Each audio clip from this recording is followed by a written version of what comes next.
stasera presentiamo il libro di Vittorio Cozzolino, che è qui accanto a me, che ha vinto il primo premio della sezione dei racconti del premio Mangiaparole 2014, gareggiando con testi validi e pieni di spunti e di riflessioni.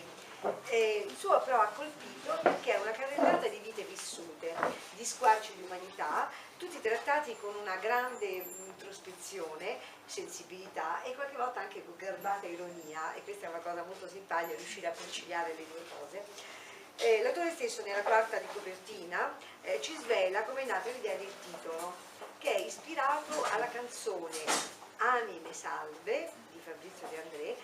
con il riferimento alla spiegazione che il cantante aveva dato durante il suo aneddoto, un suo concerto. E lui raccontava appunto in questo concerto che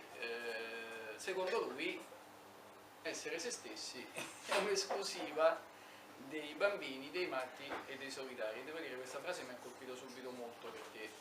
oltre a condividerla in pieno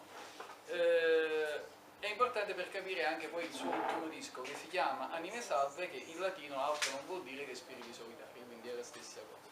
Il disco parla appunto di una serie di personaggi molto eterogenei, quasi tutti parlano in prima persona di se stessi, parlando del loro mondo e delle loro difficoltà. E devo dire, mi è venuta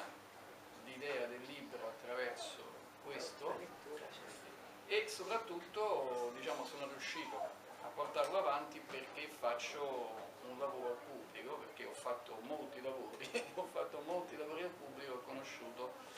tante persone una variegata varie, umanità.